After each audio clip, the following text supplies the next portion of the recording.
to Live Here is a 2024 horror novel by Marcus Kliewer.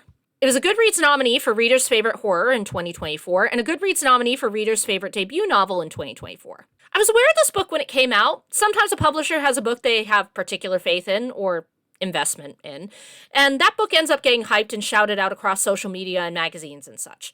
I was aware of it, but didn't ultimately feel any intense urge to seek out the book and read it. I ended up requesting this one on Libby after seeing that reading it would fulfill one of the seasonal Goodreads reading challenges. Yes, I'm one of those people that participates in those. Call it gamifying reading all you want. I read so many books as a matter of course that spicing it up is fun. Long story short, I listened to We Used to Live Here. So the basic plot is this. Eve and her girlfriend Charlie have recently purchased a house in rural Oregon. It's beat up and the history of the house is shrouded in some mystery because the original plans and deeds and, basically the paper trail for the house were either destroyed or stolen some years ago, depending on who you ask. One snowy night while Charlie is out, Eve is home alone when a knock comes at the door. It is Thomas, his wife Paige, his sons Newton and Kai, and their daughter Jenny.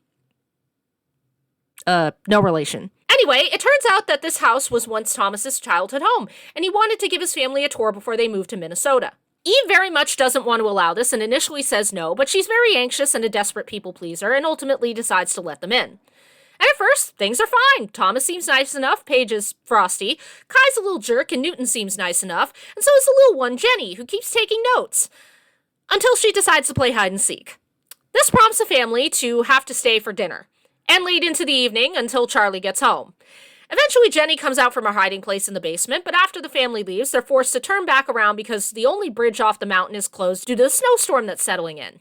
Charlie and Eve are reluctantly forced to let them stay the night. At one point in the evening, after finding him standing unresponsive in the snow like a zombie, which he also did in the basement earlier on, Charlie and Eve inquire about Thomas, and he tells them the story of his sister Allison. Apparently, when he was a kid, Allison began to develop a specific set of delusions. She began to believe that the house was changing around her, but that she was the only one recognizing it. Decorations and features would either change or appear out of thin air, but her parents and brother didn't notice. They said those things were always there. Eventually, Allison began questioning whether or not her family members were actually hers, which then culminated in her stabbing her brother 37 times.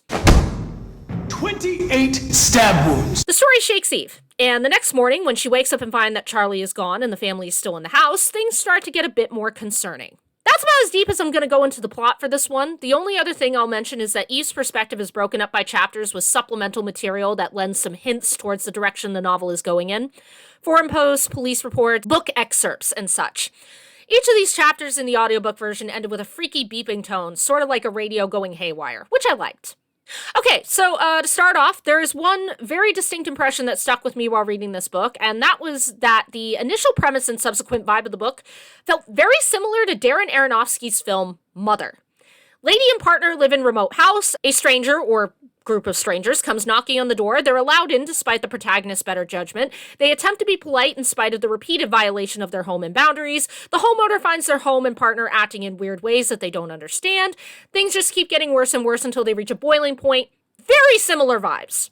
Now, I'm not going to pretend that Mother is my favorite film. The events of the story are a metaphor for something else, and if you don't understand what the metaphor is, most of what's happening in the story is going to be a complete nonsensical mess to you. We Used to Live Here, thankfully, doesn't seem to be a metaphor for anything else and is consequently not nearly as frustrating. With that being said, I don't know how to feel about this one. The concept, the source of the horror, the idea of reality or your timeline being malleable or that you're capable of accidentally moving between yours and another was reasonably unique.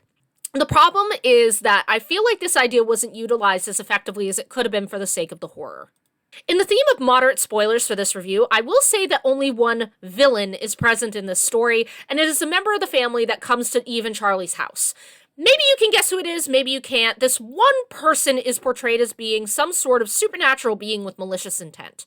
With that in mind, it's never really explained what the deal with the rest of the family is, how this supernatural being came to be part of the family, or the implications of them being blood-related to the normal members of the family, and I have to assume that the normal members of the family are, in fact, normal, because I'm given no other evidence to suspect otherwise. We learn very little about this family. The villains' motivations for what they're doing is not explained very well, and their villainy is never contextualized in relation to the rest of the family. Is the rest of the family aware of who or what this person is? Because if so, they don't really act like it. They don't seem to be in on the bit. Part of the problem with the villain of the story is that they aren't really present for most of it, even though they're theoretically responsible for what Eve's experiencing. If I recall correctly, I think the idea is that this villain, entity, whatever, is doing this so that they can feed off the victim's fear, which is cool. It's just the execution that's not hitting me right. I feel like this story could have benefited from being more tightly focused on Eve, Charlie, and the family, which would then require her to be in closer contact with the villain. I poked around some other reviews for this book, trying to ensure that I'm not just being a twit that didn't quite connect the dots, and I found something interesting that honestly explains a lot for me. Apparently, We Used to Live Here started off as a serialized story on Reddit. I found a post about this on the Horror Lit subreddit that I think encompasses some of my frustrations with this book. I won't read the entire thing, but this chunk is relevant. Quote, before I even knew this originated as a no-sleep story, I knew, but not in a good way, in a borderline annoying way. It has some hyper-specific conventions that I immediately recognize, like puzzles buried in the text, epistolary side chapters, and a very no-sleep brand of inexplicable weirdness that is tied to a single location. I am pausing in my quotation of this post for a second to again emphasize here. I listened to this as an audiobook. It is possible that there are things in the written text, like they're talking about puzzles being buried in it. It is possible that I missed those things because I was not reading it as a book, as a like a print book, but was listening to it as an audiobook. Just wanted to toss that in there. Resuming the quote. I wouldn't have been surprised if the main character received a list of rules she had to follow. Anyone who has spent time in this space knows what I'm talking about. But the biggest issue is that the book isn't really a complete narrative. A lot of no-sleep stories are collections of weird things happening for no reason, and that's what this felt like.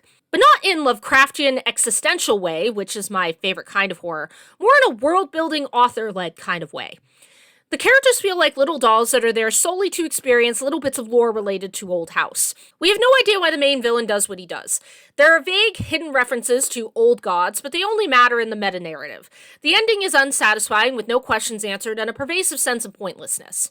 In order to fully engage with this book, you actually need to return to the online spaces where it was born. There was a whole subreddit dedicated to solving the mysteries and very meta puzzles found inside. It's all very heavy with ciphers and Morse code. It's like an amateur version of House of Leaves. None of this was what I was expecting, and maybe that's part of the issue. If this was advertised as an experimental former no-sleep serial, I could have read it when I was in the mood for something like this. I do want to be clear that I am not the kind of reader that needs things to be answered in order to enjoy a story. Cosmic horror is my favorite subgenre, and some of my favorite authors include Laird Barron and John Langan. But I do need the questions and lack of answers to feel organic, for there to be an emotional center to the story. This book had neither. Unquote.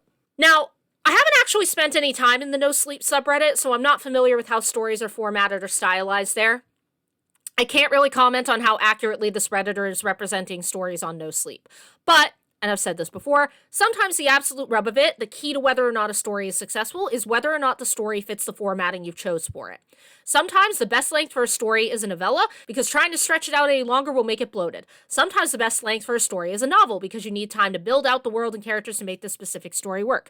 Sometimes a story works better as a movie than a book. Sometimes a story works better for a book than a movie. Sometimes it's better as a video game. It all depends on what you're trying to do with the story. I have not read the original serialized story, so I can't comment on how different or similar it is to the final published product that I listened to. But this Redditor captures my vibe. We Used to Live Here, the full published story, does not feel like it's structured effectively for a novel. It feels a bit bloated and unfocused. It can't seem to keep its eye on the main horror of the book. Additionally, in reference to the I don't need everything to be answered in a story thing, I fully agree. Not everything needs to be explained or spelled out for us.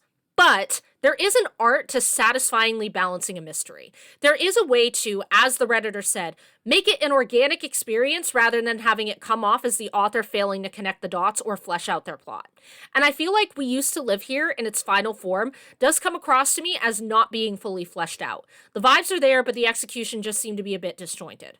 I've covered a handful of things already character-wise. The members of the family aren't really given much attention, and Charlie was okay, but also a bit absent from the story. I did like Eve, particularly when the people-pleasing behavior was in the spotlight. There are people who will act like it's a humble brag when you say that your biggest flaw is that you're a people-pleaser. Like, oh, your biggest flaw is that you like to make people happy. Okay, dude, whatever. But People pleaser in this context is really just a more politically correct term for being a doormat that's easily emotionally manipulated, namely shamed, by others. It's not so much about wanting other people to be happy than it is a deep, crippling need for people to not hate you or be angry with you. It comes from a place of anxiety. People will only love me and want to be friends with me if I never say no or establish boundaries with them. If I say no or tell people things they don't want to hear, I will receive verbal and emotional abuse in response, and possibly whatever relationship we have will end. I get the struggle, intimately. So I liked Eve. I know exactly where she's coming from. Thought that was handled pretty well. Well, yeah, that just about covers it. The vibes are great, the concept was great, and I feel like if maybe the author had connected a few more dots and just kind of, again, tightened the focus onto Eve, Charlie, and the family, and really centered the story on them all being together in the house, I feel like I might have liked this one more. If you enjoyed Darren Aronofsky's Mother, or maybe Josh Mallerman's Incidents Around the House, this one might hit the same vibes for you.